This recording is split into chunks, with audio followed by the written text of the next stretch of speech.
बिस्मिल्लाह जी, अस्सलाम वालेकुम। ਕੀ ਹਾਲ ਹੈ? ਠੀਕ ਹੋ? ਮੇਰੀ ਇੱਕ ਕਿਤਾਬ ਛਪੀ ਸੀ 1991 ਦੇ ਵਿੱਚ। ਉਹਦਾ ਸਰਨਾਮਾ ਸੀ, ਟਾਈਟਲ ਕਿਤਾਬ ਦਾ ਕਾਠੇ ਬੇਰ। ਉਹਦੇ 'ਚ ਮੈਂ ਇੱਕ ਨਜ਼ਮਾਂ ਗਜ਼ਲਾਂ ਦੀ ਕਿਤਾਬ ਸੀ। ਉਹਦੇ 'ਚ ਇੱਕ ਮੈਂ ਨਜ਼ਮ ਲਿਖੀ, ਸਿਪਾਹੀ ਦੀ ਈਦ।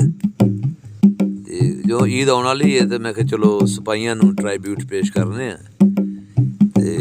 ਉਦੋਂ ਦੀ ਪੁਰਾਣੀ ਫੀਲਿੰਗ ਜਿਹੜੀਆਂ ਮਹਿਸੂਸਾਤ ਨੇ ਨਜ਼ਮ ਦੇ ਵਿੱਚ ਮੈਂ ਤੁਹਾਡੀ ਖਿਦਮਤ 'ਚ ਪੇਸ਼ ਕਰ ਰਿਹਾ।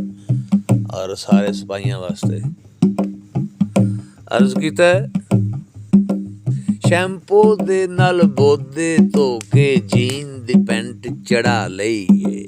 ਸ਼ੈਂਪੂ ਦੇ ਨਾਲ ਬੋਦੇ ਧੋ ਕੇ ਜੀਨ ਦੀ ਪੈਂਟ ਚੜਾ ਲਈਏ। ਸੜਕਾਂ ਉੱਤੇ ਘੱਟਾ ਫੱਕਦਿਆਂ ਫਿਰ ਇੱਕ ਈਦ ਲੰਘਾ ਲਈਏ। ਸੜਕਾਂ ਉੱਤੇ ਘੱਟਾ ਫੱਕਦਿਆਂ ਫਿਰ ਇੱਕ ਈਦ ਲੰਘਾ ਲਈਏ। ਜੱਫੀਆਂ ਪਾ ਥੱਕ ਗਿਆ ਵਾਂ, ਘੁੱਟ ਘੁੱਟ ਮਿਲਿਆ ਯਾਰਾਂ ਨੂੰ। ਜੱਫੀਆਂ ਪਾ ਥੱਕ ਗਿਆ ਵਾਂ, ਘੁੱਟ ਘੁੱਟ ਮਿਲਿਆ ਯਾਰਾਂ ਨੂੰ। ਇੱਕ ਠਰੀ ਨਹੀਂ ਫੇਰ ਵੀ ਮੇਰੀ, ਹੋਰ ਵੀ ਅੱਗ ਭੜਕਾ ਲਈਏ। ਸਿਨੇਮਾ ਘਰ ਨੂੰ ਜਾਵਣ ਵਾਸਤੇ ਕਿਤੋਂ ਸਵਾਰੀ ਮਿਲਦੀ ਨਹੀਂ। ਸਿਨੇਮਾ ਘਰ ਨੂੰ ਜਾਵਣ ਵਾਸਤੇ ਕਿਤੋਂ ਸਵਾਰੀ ਮਿਲਦੀ ਨਹੀਂ। ਇਸੇ ਦੁੱਖੋਂ ਅੰਦਰੇ ਬਹਿ ਕੇ ਅੰਦਰੀ ਫਿਲਮ ਚਲਾ ਲਈਏ। ਇਸੇ ਦੁੱਖੋਂ ਅੰਦਰੇ ਬਹਿ ਕੇ ਅੰਦਰੀ ਫਿਲਮ ਚਲਾ ਲਈਏ। ਬੱਕਰੇ ਦੀ ਕੁਰਬਾਨੀ ਪਿਛਲੀ ਵਾਰ ਵੀ ਨਹੀਂ ਸੀ ਦਿੱਤੀ ਗਈ। ਸੇਕ ਕੇ ਚੁੱਲ੍ਹ ਤੇ ਆਸ ਅਲੂਣੀ ਸਬਰ ਦੀ ਬੋਟੀ ਖਾ ਲਈਏ।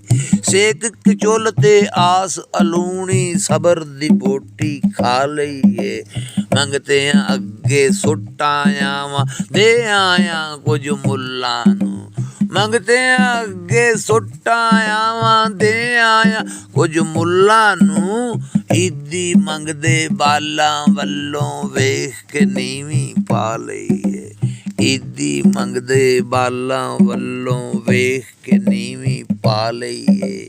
ਚੌਕ ਦੇ ਵਿੱਚ ਖਲੋਤਾ ਹੋਇਆ ਇੱਕ ਸਿਪਾਹੀ ਝੋਰੇ ਪਿਆ। ਚੌਕ